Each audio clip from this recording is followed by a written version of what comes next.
y hoy vamos a hablar acerca de un relato bíblico que trae mucha esperanza. Porque una de las cosas que ocurre a veces es que se quiere perder la esperanza, pero con Dios siempre tenemos esperanza. Amén. Así es que como base de esto quiero que vayamos al libro de Salmo. Vaya al libro de Salmo 126.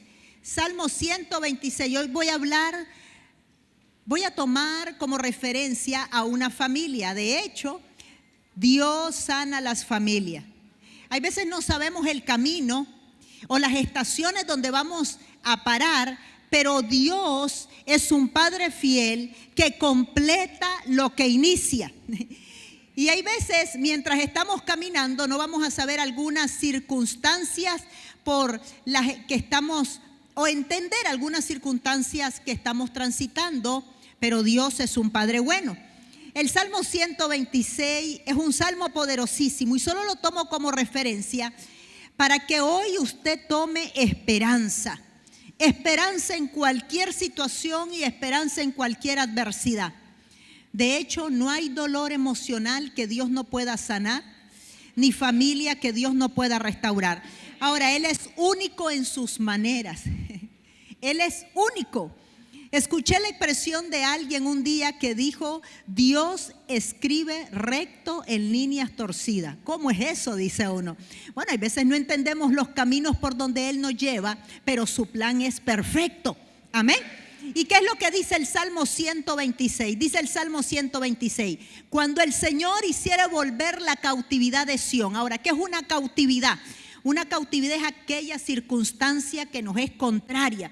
La cautividad puede representar un hogar donde hay adicción, un hogar donde está fraccionado, un hogar donde todo está perdido aparentemente en cualquier área, un hogar donde hay división, heridas profundas. Eso puede representar la cautividad.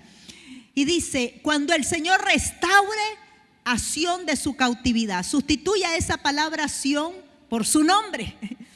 Y puede decir: cuando Dios restaure a María o la familia Pérez López o cualquier nombre de familia, seremos como los que sueñan. ¿Qué es un sueño?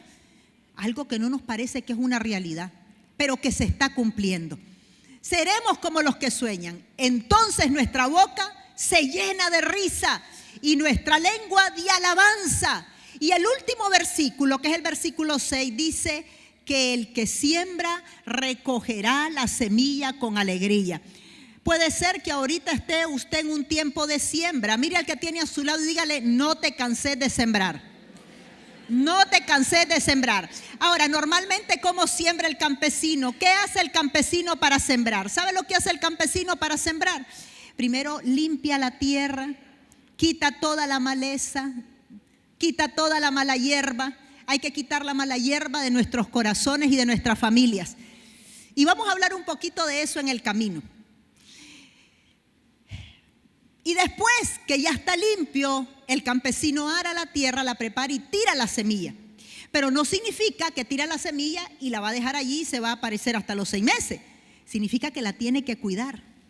Toda semilla que estamos sembrando la tenemos que cuidar.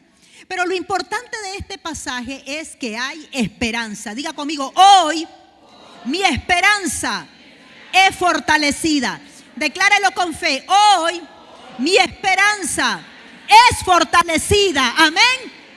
¿Y qué pasa? Les voy a compartir tomé como ejemplo esta familia de la Biblia. Vamos ahora a Génesis capítulo 27. Usted solo puede ir tomando como referencia los versículos que voy a dar, porque aunque es un relato muy largo, yo lo voy a reducir a unos 35 minutos. Vemos en el capítulo 27 del libro de Génesis la familia de Rebeca y Jacob. ¿Quién era Jacob? Era la familia de Rebeca e Isaac. ¿Quién era Isaac? Era el hijo de Abraham. ¿Quién era Abraham? El hombre con quien Dios pactó. El hombre que Dios le dijo allá en Génesis capítulo 12 verso 3: en ti serán benditas todas las familias de la tierra. El hombre que le dijo: Dios, voy a levantar una gran generación de vos. Y se lo dijo a un hombre que humanamente era imposible que se cumpliera, porque era estéril la esposa, no podía concebir. ¿Cómo es que Dios hace promesa cuando la situación está estéril? ¿Saben por qué? Hay una de las razones que Dios hace eso, para que toda la gloria sea para Él. Porque Dios no comparte su gloria con nadie. Con nadie comparte su gloria el Señor. Entonces, Isaac era hijo de Abraham. Abraham era el hombre, el padre de la fe con quien Dios había hecho un pacto. Y Jacob era hijo de Isaac. Isaac y Rebeca habían tenido 2 hijos, eran gemelos. Quien había salido primero del vientre era Esaú y quien salió de segundo era Jacob. ¿Y qué ocurre con esto? En ese capítulo 27, porque hoy vamos a hablar de familias sanas, pero para hablar de familias sanas nos vamos a dar cuenta de que vamos a tener que reconocer algunos errores o patrones de conducta en las familias que se ha trasladado de generación en generación. Saben, papá y mamá, que nosotros tenemos una gran responsabilidad para nuestros hijos. Y uno dice, ay, pastora, pero si yo ya sé que he cometido muchos errores. Pues el objetivo de hoy no es solamente reconocer nuestros errores. El mayor objetivo de este mensaje es saber que hay esperanza y que Dios redime nuestros errores con gran misericordia. Ese es el objetivo de hoy. Porque todos cometemos errores. Nadie nos enseñó a ser papá, nadie nos enseñó a ser mamá. En el camino el Señor nos iba conduciendo. Y bendito sea Dios por eso. Pero ¿qué ocurre? Aunque hoy el personaje del cual vamos a hablar de la Biblia es de José, pero había un antecedente en la familia de José. ¿Y qué pasó? Vemos ahí en el capítulo 27 del libro de Génesis que estaba la familia de Jacob y de Rebeca, de Isaac y de Rebeca. Y había en esa familia preferencia por sus hijos. El corazón de Rebeca estaba con Jacob y el corazón de Isaac estaba con Esaú. Hay veces nosotros decimos, ay, eso no afecta tanto a las familias, el que los papás hagan diferencia, afecta muchísimo. Se estudió a 384 familias y de los cuales se descubrió que el 70% de los papás tenía preferencia por uno de sus hijos. Y el 74% de las mamás tenía preferencia por uno de sus hijos. Y se llegó a la conclusión de que esto producía daños emocionales muy severos en la familia. Entre ellos depresión, aislamiento, apatía, un sinnúmero de daños emocionales. Porque los hijos son muy inteligentes, esto perciben. Ahora, este era el caso del problema de esta familia. No significa que usted la haya vivido, puede ser otro. Pero lo que quiero mostrar aquí es el modelo que se transfiere de una generación a otra. Modelos y patrones de conductas aprendidos. Pero bendito sea Dios que el Señor rompe esos malos patrones y nos da oportunidad para cambiar. Amén. Esa es la esperanza que tenemos. Ahora, ¿qué ocurre? ¿Qué pasa? Bueno, lo que pasa es lo siguiente. Dice la Biblia de que Isaac estaba muy viejito. Estamos hablando del capítulo 27. Recuerden que voy a resumir varios capítulos. Estaba muy viejito, ya no miraba y él sabía que se iba a morir. Y él manda a llamar a su hijo Esaú y dice, quiero bendecir a Esaú, yo sé que ya estoy muy viejo, casi no veo, pronto me voy a morir. Y llama a Esaú y le dice, Esaú, tengo ganas de comerme un guisado, le dice. Parece que Esaú cocinaba muy bien. Entonces le dice, ve, caza un cabrito, lo traes, lo prepara y yo me lo como. Pero dice la Biblia de que Rebeca, la mamá de Esaú, estaba escuchando. Y dice, no es posible que le dé la bendición a Esaú. Yo quiero que se la dé a Jacob, que era su hijo pequeño. Aunque eran gemelos, salió de segundo. Y entonces ella escuchó la conversación de su esposo con su hijo mayor. Y llama a Jacob y le dice, Jacob, vení, vamos a hacer algo. Acabo de escuchar a tu papá que le quiere dar la bendición a Esaú, pero no lo permitamos, que te la dé a vos. Y entonces su hijo le dice, no, mamá, pero si yo soy lampiño, Esaú es velludo. Mi papá me va a comenzar a tocar. No te preocupes, le dice. En otras palabras lo disfrazó. Te voy a disfrazar, pero yo no sé hacer guisado. No te preocupes, voy a mandar a traer un cabrito de la manada y yo te voy a preparar el guisado. Pero mamá le dice, y si mi papá descubre que yo no soy Esaú, me va a maldecir. No te preocupes, que la maldición caiga sobre mí. Mire qué tremendo. Tenía más temor el hijo. Tenía más temor el hijo que la mamá. Y entonces, ¿qué ocurre? Miren, tenemos una gran influencia. Nosotros los papás somos positivamente o negativamente de influencia para nuestros hijos. Ahora, toda decisión que hagamos ahora tiene consecuencias para el futuro, positiva o negativamente. Amén. Por eso es que debemos de saber tomar decisiones en base al consejo de Dios. Aunque usted no vea nada, aunque usted no sienta nada, siga la Biblia porque es el manual perfecto para la familia. Siga la palabra del Señor. Pastora, no siento. Pastora, no creo. Pastora, no veo. No importa, siga la Biblia. No va a sentir, no va a ver, pero ahí están escrito el éxito para el manual para el éxito en la familia. ¿Y qué ocurre? Ella convence a su hijo, mata el cabrito, hace el guisado, lo disfraza, se va a Jacob donde Isaac, y entonces le dice Isaac a Jacob: tan rápido, Esaú, fuiste a hacer el guisado. Sí, papá, yo no sé qué vos pondrías, Jacob. Sí, papá.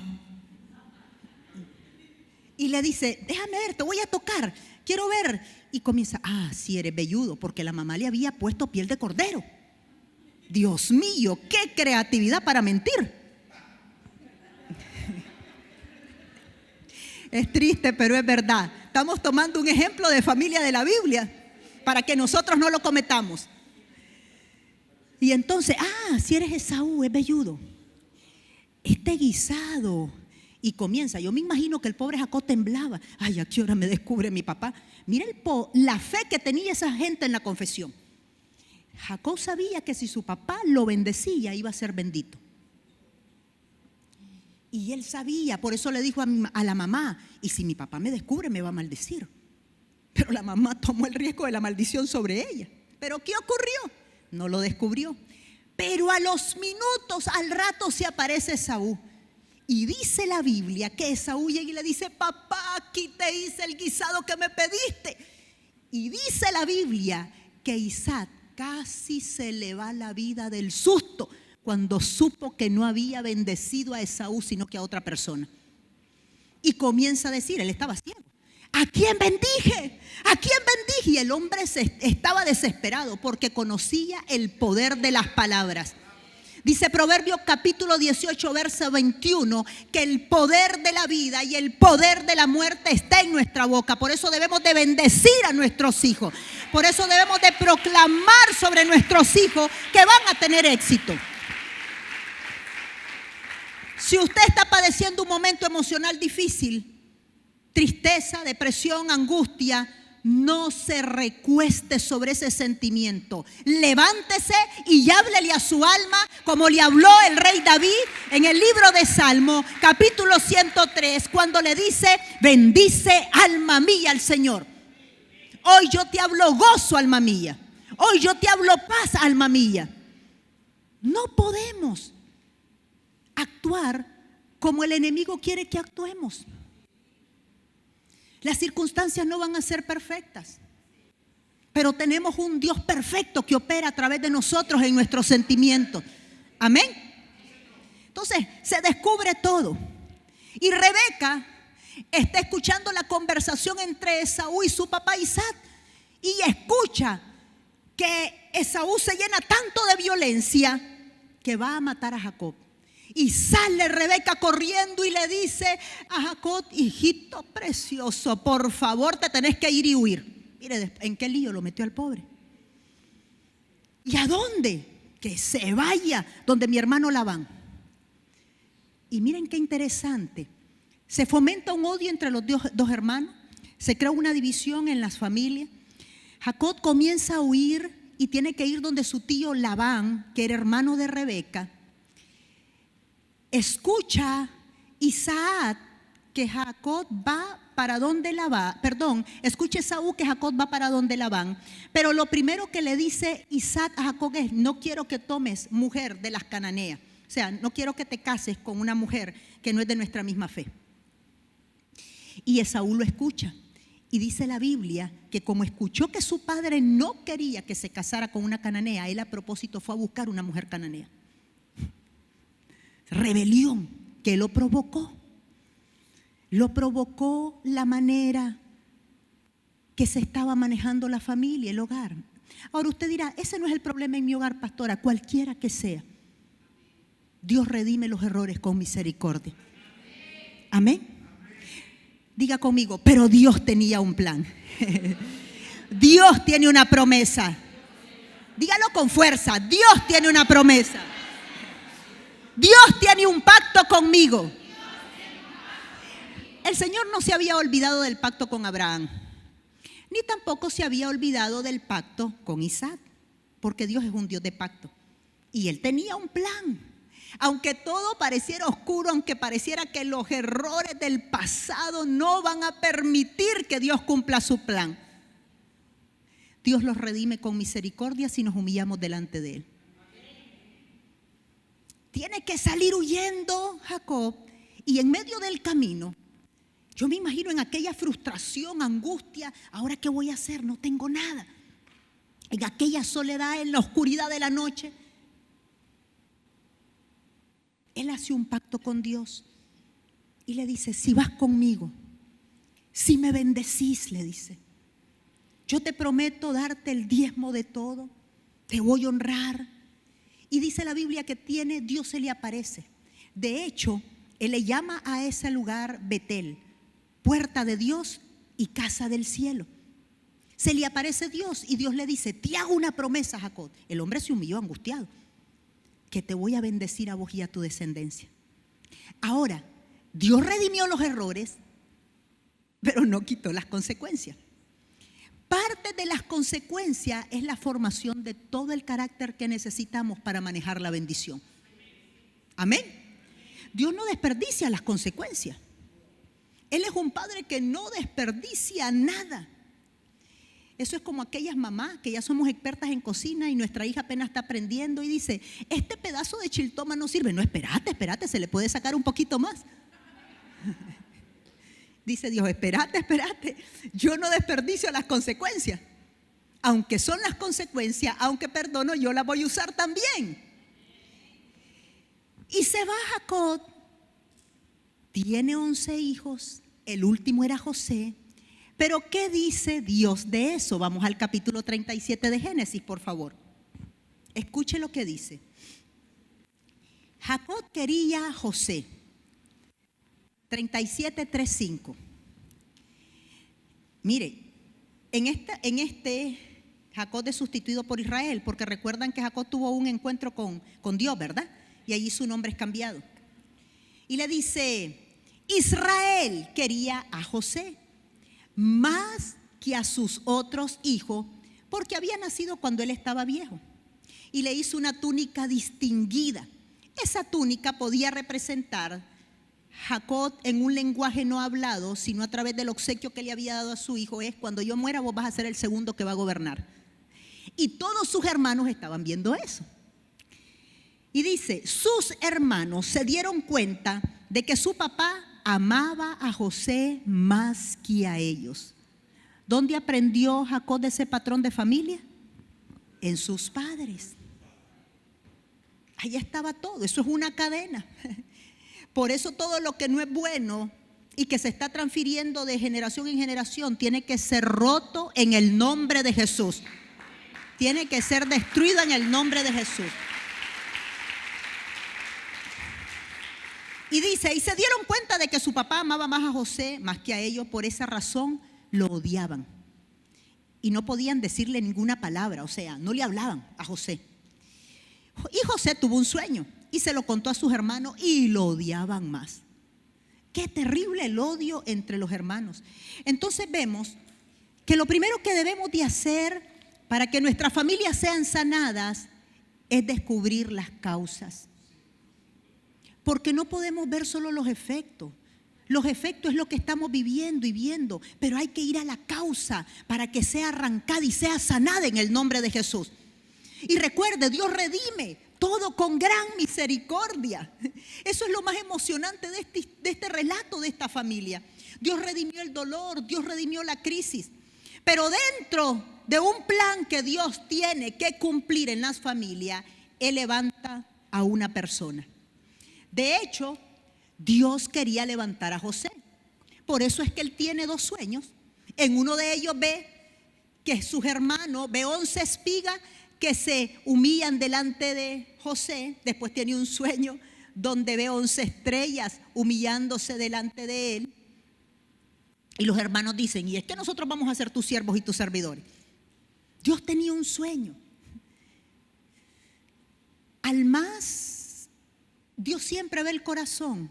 Pero antes de que haya ese proceso de sanidad, el Señor va a trabajar en todos aquellos que va a levantar y va a usar para sanar a su familia. Quiero que sepamos que Dios va a levantar a uno. Puede ser usted, puede ser su hijo. Pero Dios siempre levanta y equipa a uno. Y escuchen lo que pasa.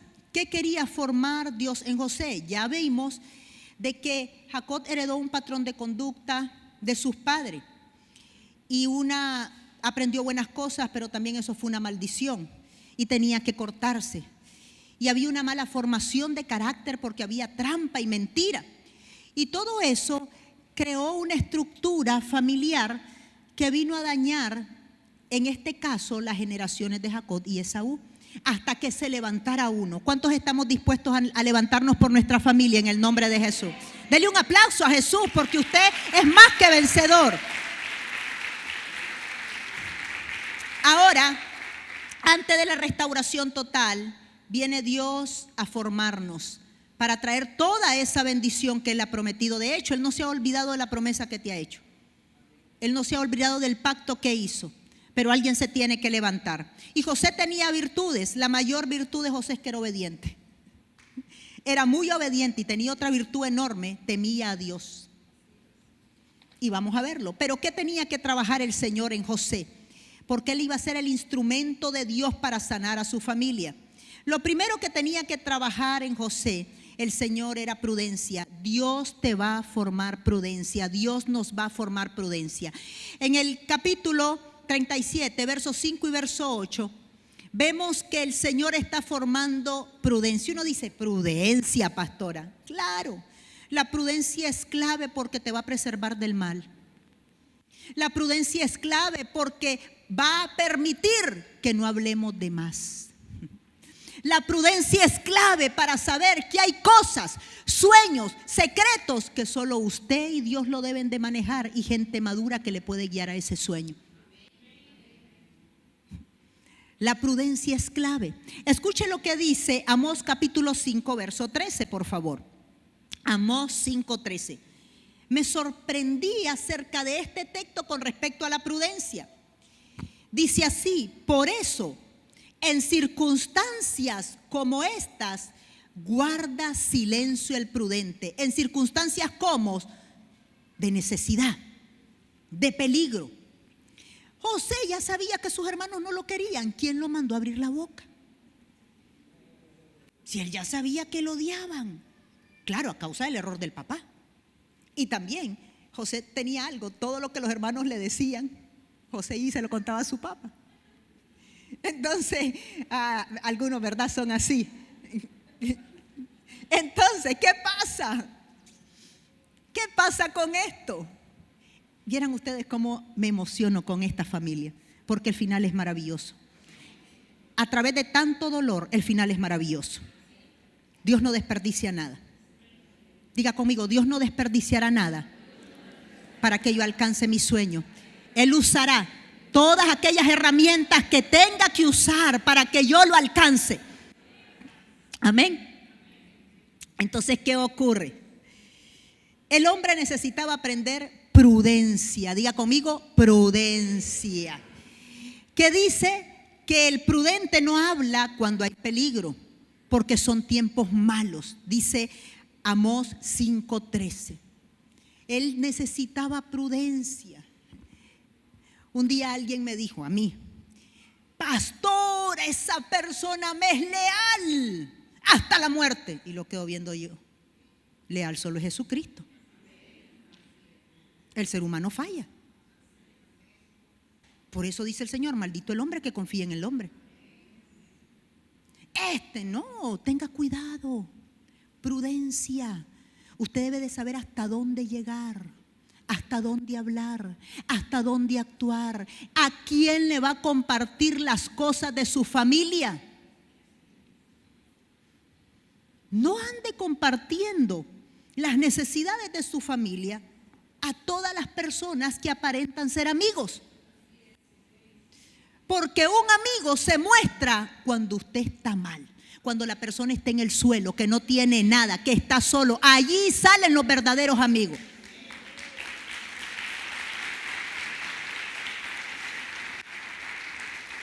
Pero cuando alguien está bien, dígame, cuando alguien tiene mucho dinero, hasta los que nunca habían aparecido aparecen y le dicen, sos mi brother, sos mi amigo, yo siempre te he querido. O usted está en un buen puesto que tiene influencia y puede buscar trabajo, puede darle empleo. Amiguito de mi alma. Un día yo llegué a un lugar y alguien me dijo, amiguita mía. Yo dije, bueno, yo nunca he sido amiguita, ¿verdad? Pero prudencia. No le cuente sus problemas a todas las personas. No comparta sus planes a todas las personas.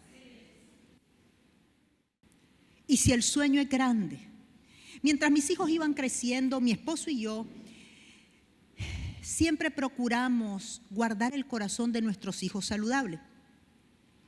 Y en el camino, pues tuvimos experiencias negativas, decepciones, con personas que parecían buenas y no era así. Pero jamás mi esposo y yo, delante de mis hijos, íbamos a comentar los problemas de otras personas o las malas acciones de otras personas. Decíamos, ellos son niños, no tienen por qué su corazón ensuciarse ni herirse. Hasta que ellos crecieron, fueron adultos y se dieron cuenta que no todo el mundo es como aparenta ser. Pero ya tenían madurez para poder manejar esa situación. Y aunque tal vez llevaban una decepción, salían más rápido de eso que estaban viviendo. ¿Por qué? Porque la prudencia nos va a preservar. Dios necesitaba en José formar prudencia. De hecho, en todos los relatos bíblicos no se vuelve a mencionar que José haya contado su sueño a alguien más, porque ya había aprendido. Dijo el Señor, quédate calladito, José. Si Dios le ha dicho a usted que va a hacer algo hermoso, disfrútelo. Créalo. Dios no lo va a poner en esa plataforma hasta que no aprenda prudencia.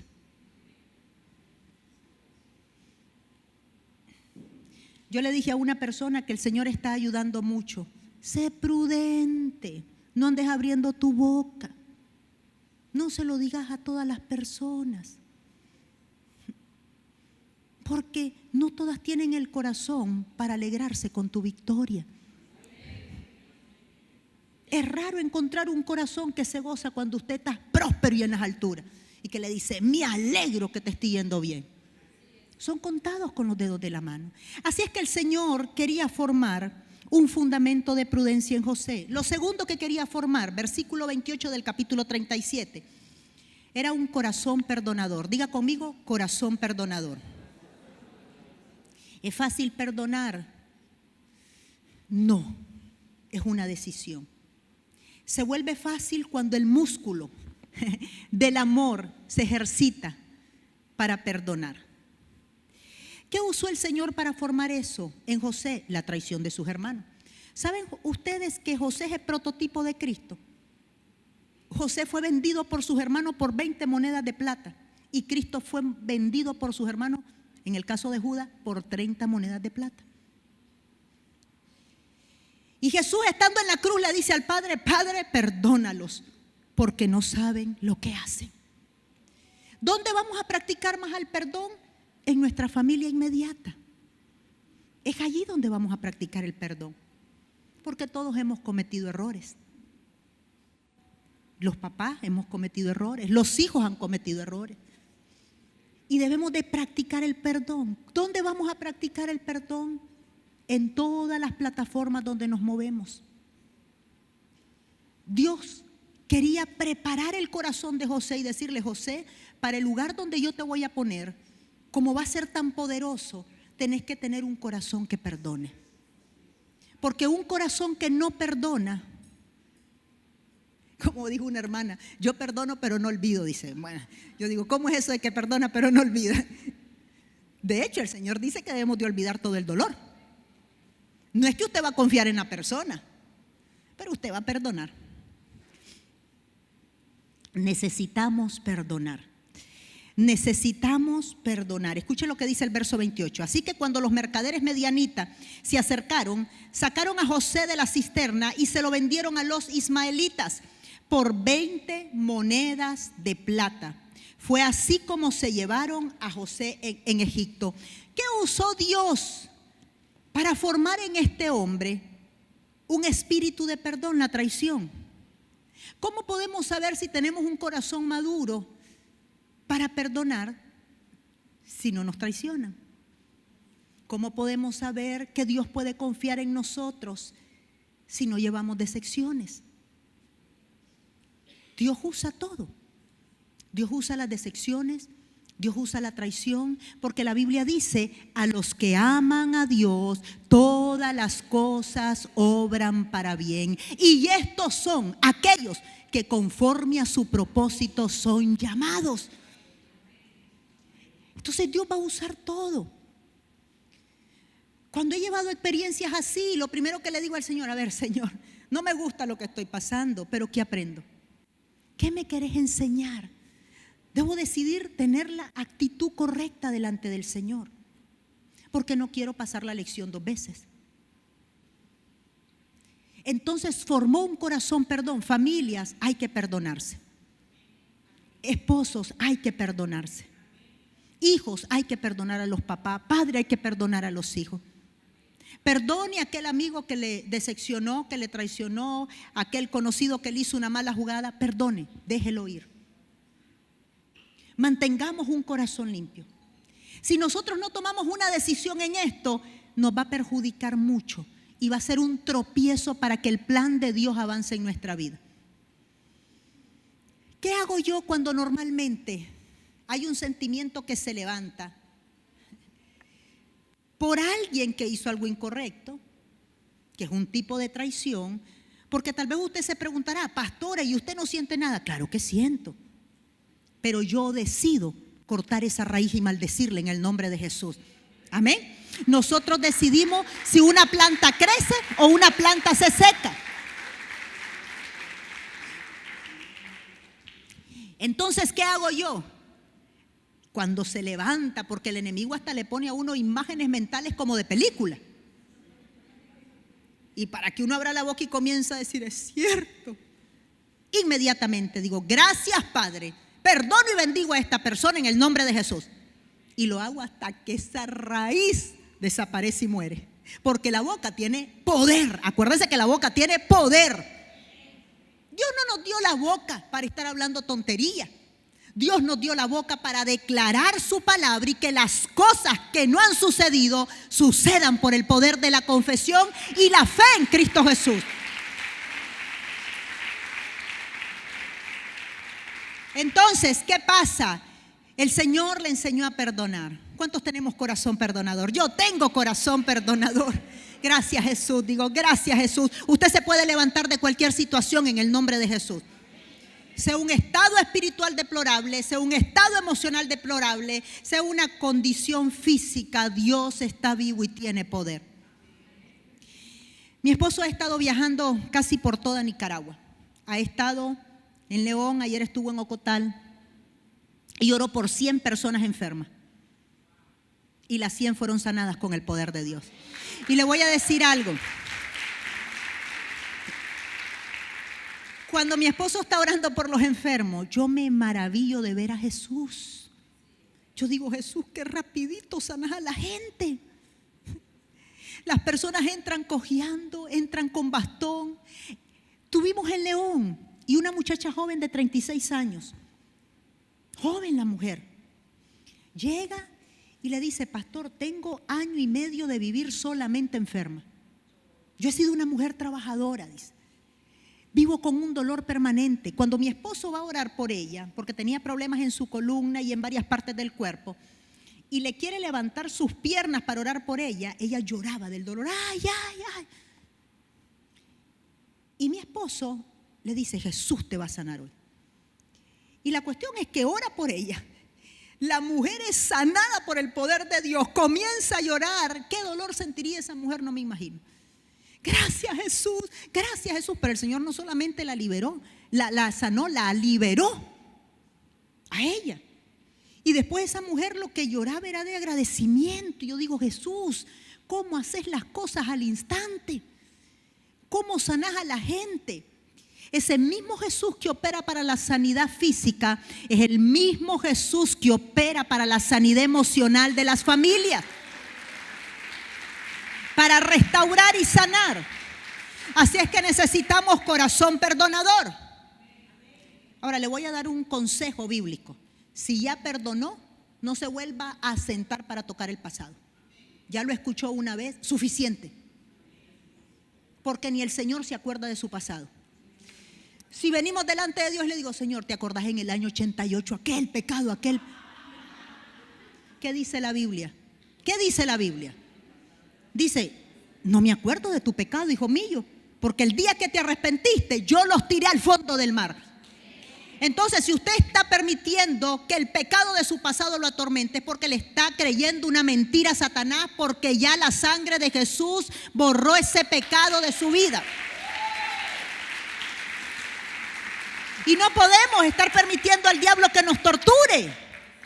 ¿Por qué usted se va a dejar que el diablo lo torture mentalmente con un pecado del pasado si ya se arrepintió? A menos que no se haya arrepentido. Eso es otra cosa. Pero si ya hubo arrepentimiento, la sangre de Jesús limpió ese pecado. Ya el Padre ni se acuerda. Ya el Padre nos perdonó. Y si usted ya se sentó con su familia, ya tocó el punto, ya se perdonaron, ya no vuelva a tocarlo más. Jesús borró nuestro pasado. Tercer cosa que el Señor le tenía que enseñar a José, y era buena administración. Capítulo 39, versos 5 y verso 6. Por causa de eso, recuerden que lo compraron los ismaelitas, hay traición de sus hermanos, pero lo compra Potifar, que era el general de Egipto, y lo lleva a su casa para hacerlo mayordomo, administrador. Y dice así, por causa de José, el Señor bendijo la casa del egipcio Potifar a partir del momento en que puso a José a cargo de su casa y de todos sus bienes. La bendición del Señor se extendió sobre todo lo que tenía el egipcio, tanto en la casa como en el campo. Por esto Potifar dejó a José a cargo de todo. Él solo se preocupaba de qué comer. Potifar, qué clase de administración.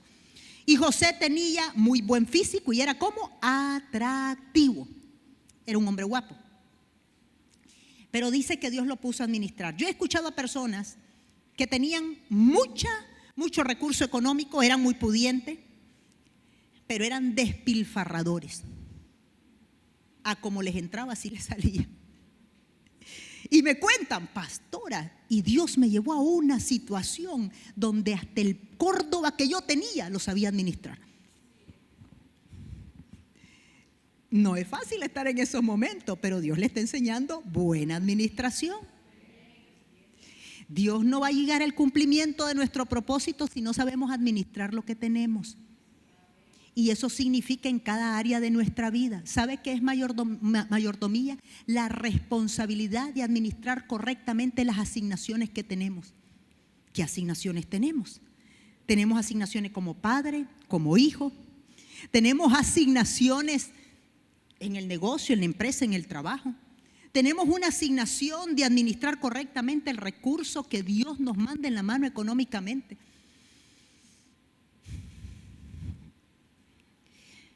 Un día conocí a un hombre que tenía más de 6, 7 tarjetas de crédito. Llegó a tener una deuda de $70,000. Se estaba volviendo loco. Si alguien se parece a ese caso, es pura coincidencia porque no conozco la administración de ustedes financiera.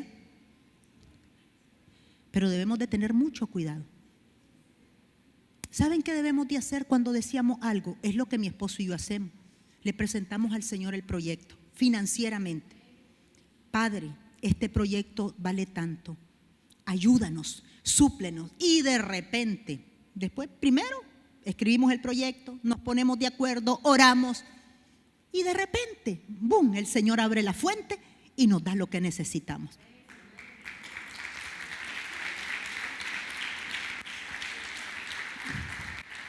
Le voy a dar un consejo. Nunca, si usted está bien ahora económicamente, no contraiga una deuda que sea más allá de lo que le ingresa a usted, aun cuando está bien ahora. Porque hay desgracias repentinas, o fracasos repentinos, o situaciones repentinas. Por eso el Señor dice, cuando tengas un proyecto, ven y preséntalo delante de mí. Y vamos a ver más adelante eso. Y va a venir una gran hambre sobre la tierra de Egipto. Pero el Señor iba a traer 7 años de abundancia para que la gente no muriera por falta de alimento. Dios nos prepara. El tiempo de abundancia es para que nosotros nos preparemos. El tiempo de sobreabundancia no es para gastar todo lo que tenemos. Es para prepararnos, es para saberlo administrar bien. Dice la Biblia, siembra en 7 lugares diferentes, dice el libro de Eclesiastés, porque en el futuro no sabrás cuál de ellos te va a dar la ganancia. Qué poderoso, qué sabiduría el Señor. Señor, estoy en un tiempo de sobreabundancia, ¿cómo voy a multiplicar esta plata? Señores, yo estoy en un tiempo de abundancia, pídale a Dios vivir libre de deuda. Una de las promesas de Deuteronomio 28 es que vamos a vivir libres de deuda. Usted dice, pero ay, pastora, ¿cómo hago? Administremos correctamente lo que Dios ha puesto en nuestras manos. Eso es todo. Y si todavía hay una deuda por ahí, creamos que el Señor va a hacer un milagro económico.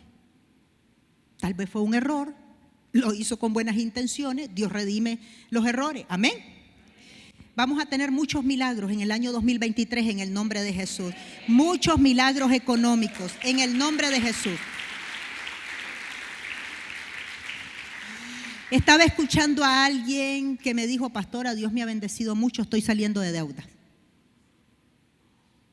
Y yo sé que este es un tema en el que hay mucha necesidad. ¿Saben ustedes que un gran porcentaje de divorcio entre los cónyuges se debe a causa de las deudas? Aparte de la mala comunicación y otros problemas más. Pero un gran porcentaje son las deudas. Pero hoy vamos a orar por sanidad económica en el nombre del Señor. Amén. Sanidad económica y sabiduría para producir finanzas. Diga conmigo, yo voy a producir finanzas. Voy a producir finanzas. Eso es una promesa que está en Deuteronomio 8:18. Tu Dios que te da el poder para hacer dinero. Tu Dios que te da el poder para crear finanzas. Si usted tiene una mentira sembrada en su mente, jamás usted va a ver la gloria del Señor financieramente. ¿Cómo es una mentira? Yo siempre voy a ser pobre. La situación de Nicaragua es terrible y nunca voy a prosperar. Un día tuvimos a una mujer en una reunión que tenía problemas en la columna. Todos los que vinieron a la reunión fueron sanados, pero esta mujer no fue sanada. Y ella estaba viendo la sanidad en los demás. Ella estaba viendo que una mujer que entró con bastón, el Señor la sanó. Tenía problemas en su rodilla y tenía problemas en su columna. Pero había una causa. Y ella decía, es que yo no creo en eso. Es que yo soy de tal religión. Había una mentira gobernando en su mente que no le permitió recibir el milagro que otros estaban recibiendo. Usted fue hecho para prosperar en todas las áreas en el nombre de Jesús. Entonces el Señor, una de las cosas que hizo con José es enseñarle buena administración y mayordomía. 4. Capítulo 39, verso 7 y verso 9. ¿Qué le enseñó Dios a José? Valores morales, espirituales, santidad y pureza moral. Esto tiene que ser un fundamento en nosotros para ver el sueño del Señor. Y usted dirá, pastora, pero eso es relevante dentro de una familia. Claro que es relevante. ¿Y sabe quién lo tiene que modelar? Lo tiene que modelar papá y mamá. ¿Es fácil? No, pero con el Señor todo lo podemos hacer. son estructuras que montamos en el nombre del Señor para que nuestros hijos se paren en eso. Y escuche lo que pasa en Génesis 39, verso 7 y verso 9. Después de algún tiempo, la esposa de su patrón, escucha cómo dice esta versión, empezó a echarle el ojo a José. Recuerden que el hombre era guapo. Y la esposa de Potifar le echó el ojo. Quedó sin ojo. Ok. Y le dijo, acuéstate conmigo. Acuéstate conmigo. Pero José no quiso saber nada. Y escuchen la razón. Acuerda que hablamos de valores morales, espirituales, que Dios levanta en nosotros. Sino que le contestó, mire mi señora, mi patrón ya no tiene de qué preocuparse. No hay en nada en esta casa de que él se preocupe porque ha confiado en mí. Y en esta casa no hay nada más importante que yo. Y mi patrón no me ha negado nada, excepto meterme con usted. Y dice así, porque su esposa, ¿cómo podría yo cometer tal maldad y pecar contra Dios? ¿Qué es eso? Obediencia y temor a Dios. Mira al que tiene a su lado, dígale, la obediencia y el temor a Dios es el camino al cumplimiento del sueño que Dios puso en tu corazón. Amén. Sin obediencia no vamos para ningún lado.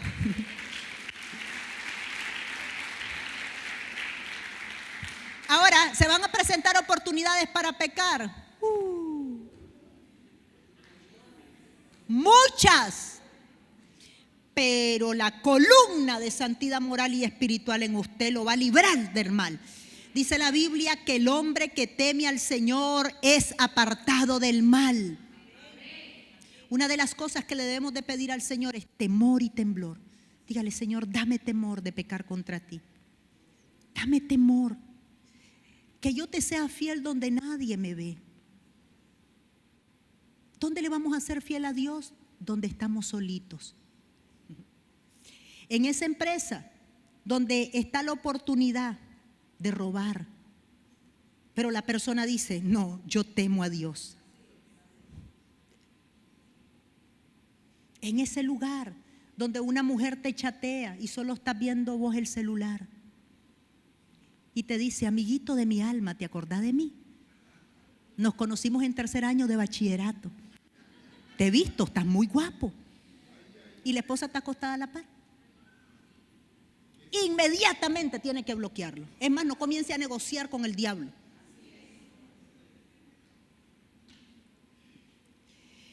O aquella que le encontrás en la oficina. O él, y le comienza a decir, y es casada. Qué linda se ve hoy, y se lo dice todos los días. Y cuando le comienza a poner atención, ya los sentimientos se voltearon. Y ya no se escucha, ya no se fija en el piropo del esposo, sino en el piropo del que se lo tira en el trabajo. Son cosas de la vida real que le estoy diciendo. ¿Y cómo tenemos que hacer? ¿Qué hizo este hombre? Dice otras versiones que José huyó. ¿Cómo habrá huido ese hombre que la esposa de Potifar se quedó con la túnica de José? ¿Qué arrebato? Dijo José, si yo no huyo, caigo en esto. Porque él no tenía problema de identidad, era bien hombre. Lo que pasa es que tenía que huir de la tentación. No podemos ser como Gillo. Ustedes saben quién es Gillo. Gillo es un muñeco. Y un día dice que Gillo estaba en la acera de una calle y en esa acera quedaba una discoteca. Entonces pasa su pastor de noche, ya era de noche, y le dice, Gillo, ¿qué estás haciendo aquí? Y le dice Gillo, buscando la tentación para vencerla. Estaba enfrente de una discoteca. No busquemos la tentación. Jesús dijo en Mateo capítulo 6, líbrame de toda tentación. Líbrame del mal, Señor, líbrame. Todos los días, los que se unen conmigo a la oración de la mañana y con mi esposo, levanten la mano. ¿Qué es lo que normalmente oro? Líbranos de todo mal. Líbranos de toda tentación y que el poder de la sangre de Cristo esté sobre nosotros para guardarnos y protegernos. Amén. Como dice el libro de Apocalipsis, ellos han vencido por la sangre del Cordero y el testimonio de la palabra. Este hombre huyó. Wow, dice el Señor. José, desde arriba, venciste. Era otra prueba. Iba a tener demasiada autoridad José. Iba a ser demasiada su bendición. Entonces el Señor tenía que poner un fundamento muy fuerte de acero espiritual. El punto 5, tenía que fortalecerlo en carácter. Le levantan una calumnia, lo meten en la cárcel, Génesis capítulo 39, versos 18 y 21. Y el hombre tuvo que tener carácter para soportar ese tiempo. Mucho carácter. Porque lo primero, recuerden que él no pecó, ¿por qué? Porque no quería desagradar a Dios. Dice, espérate, acabo de pasar una prueba que no quiero desagradar a Dios. Y como resultado, me meten a la cárcel. 2 años. No fue un día, 2, ni 3, ni 5, 2 años. Pero dice la Biblia que en la cárcel Dios estaba con él y prosperaba todo lo que hacía. ¿Qué estaba haciendo el Señor en la cárcel? Tal vez te sentís en una situación como en la cárcel. Y uno dice, ay Dios mío. Pero allí en esa situación, rodeado, salen cantos de alabanza y de victoria porque Dios está con vos. Y va a prosperarte el Señor. Dice la Biblia que el administrador de la cárcel vio que Dios estaba con José.